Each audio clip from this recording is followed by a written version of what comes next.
What is the personal fat threshold? It comes out of the medical literature and it basically refers to how fat you are capable of getting. Now, we ingest most of our energy in our diets from carbs and fat, and then store this energy in the form of triglycerides in cells called adipocytes, also known as fat cells.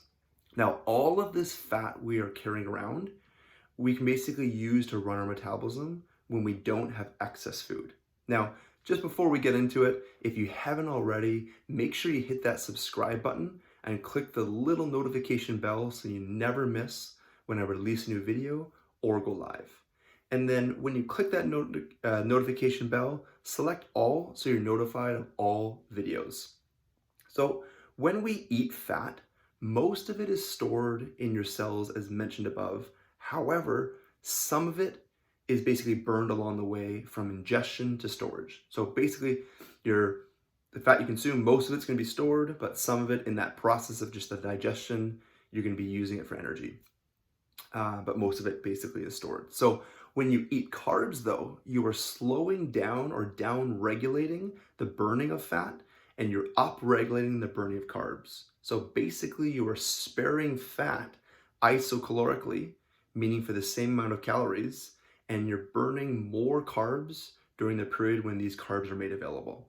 So we are going to get, now, this is going to kind of get a little bit into the weeds here with this video, but bear with me, stick with me, and by the end, it will make a lot of sense.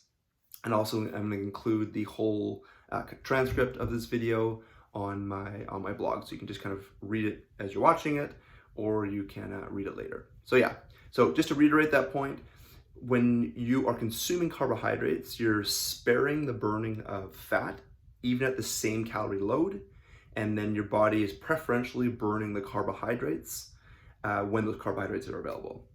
So consuming fat contributes to your fat mass by being stored in your fat cells, and eating carbs preserves your fat mass, as I mentioned isocalorically, by burning glucose, also known as sugar, instead of the fat.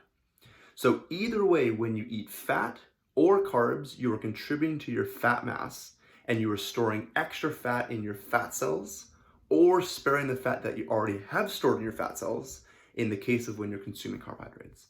So I kind of went about that a number of ways. Hope that wasn't confusing. Again, if it was, rewind, listen to it again, maybe even read along on the blog. So now your fat cells, and again, your adipocytes, it's just another name for fat cells, can expand in diameter. So they can be as small as 20 microns or as large as 200 microns. Now, as your fat cells get as big as they're going to get, you typically, or in some cases, again, we'll get into this a little bit later, but you signal your body to undergo adipocyte hyperplasia, where you basically sprout baby fat cells. And this is based kind of on genetics. So some people can do this actually quite well. They can, they expand that fat cell as big as it can get, and then they just sprout another fat cell and then expand that one as big as they can get, and so forth. Whereas others can't. So it's all basically based on your genetics. So for those that can't make new fat cells, once their current fat cells have expanded to their maximum size, your body has now run out of space to put new fat. So initially, fat is stored in the subcutaneous tissue underneath your skin and is relatively harmless. So, our fat that we get, that typically we can see on most people, right? That's called subcutaneous fat.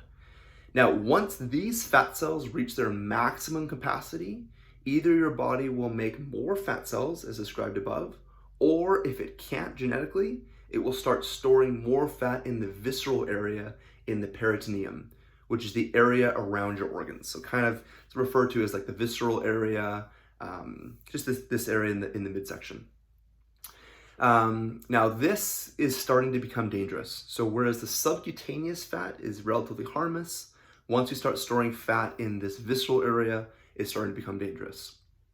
So once this begins to happen, it's a sign that you are becoming insulin resistant as you are running out of space to store additional fat.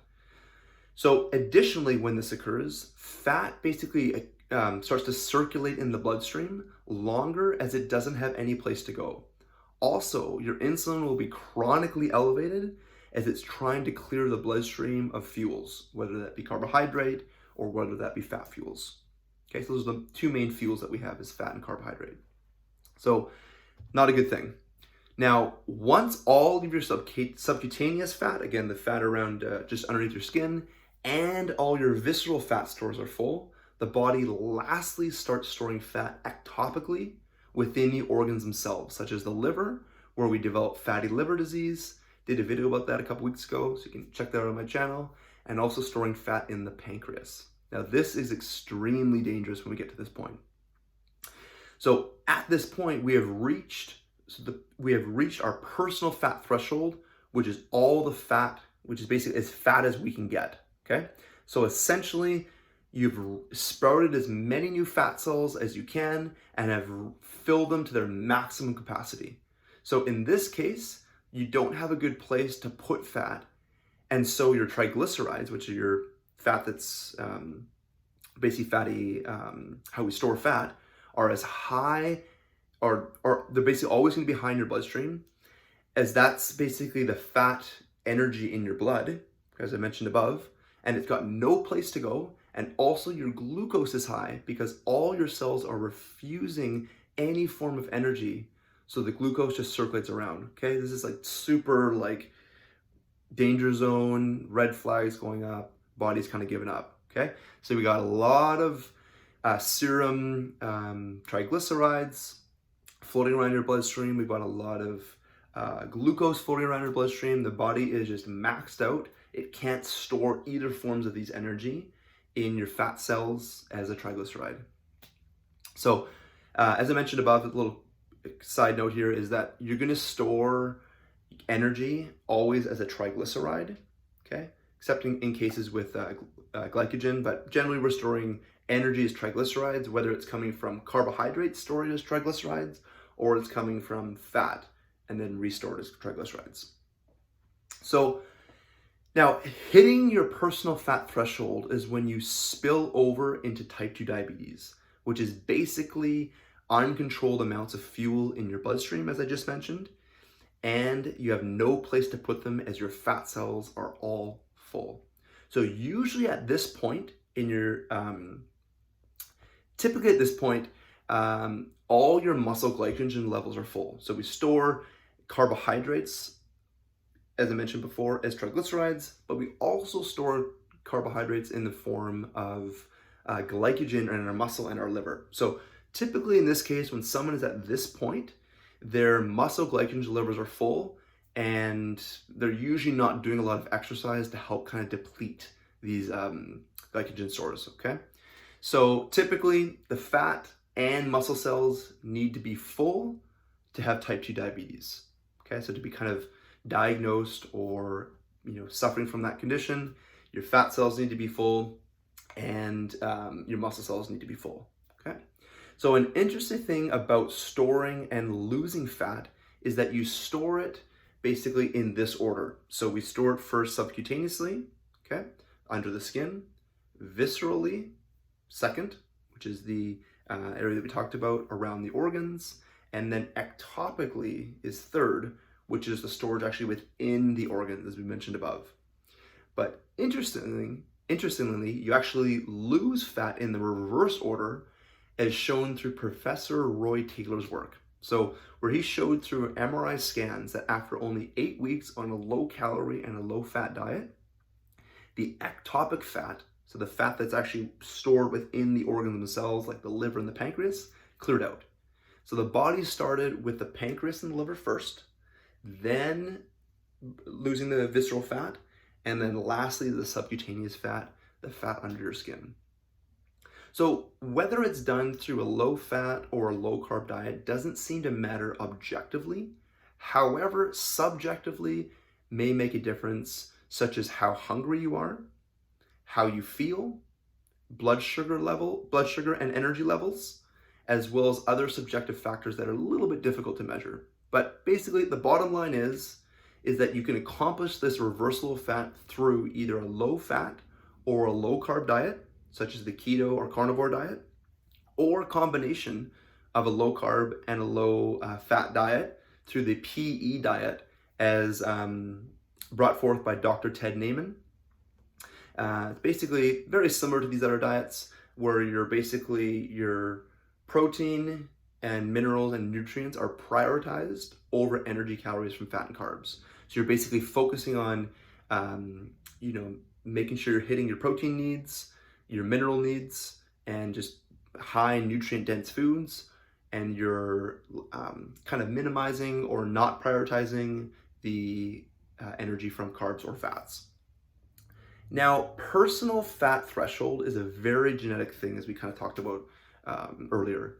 For instance, typically individuals from Southeast Asia have a low personal fat threshold where they cannot sprout basically many new fat cells and are highly limited in the number of subcutaneous fat cells that they have, so the fat cells under their skin. So as a result, they may be only 10 pounds overweight, but it's concentrated in their abdomen, either viscerally, right, around the organs, or ectopically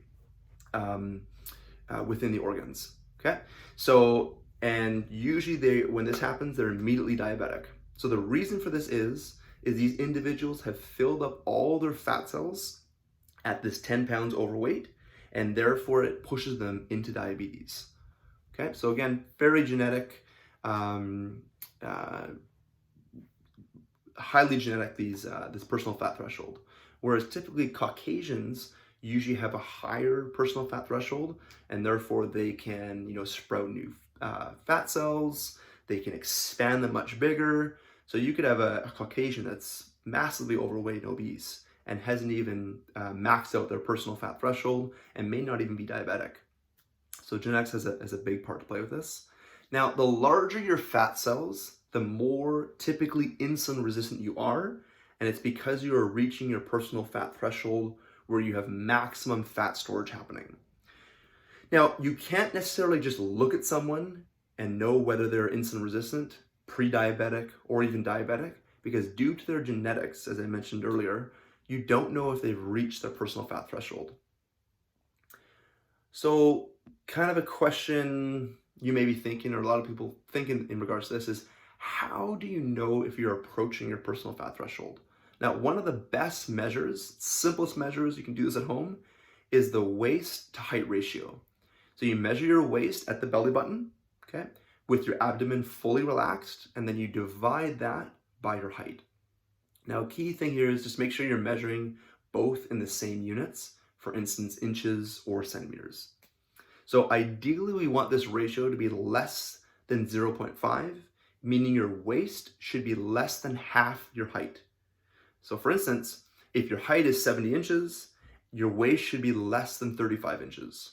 Now, if your ratio is above 0.5, there's a good chance you have more visceral fat accumulation around the organs in that peritoneum area than you should. And you are overweight and are exceeding your personal fat threshold. Okay. Some blood tests that you can also look into and check into is fasting lipids, specifically your triglyceride to HDL ratio. And this is actually quite linearly related to your adipocyte size, i.e. your fat cell size.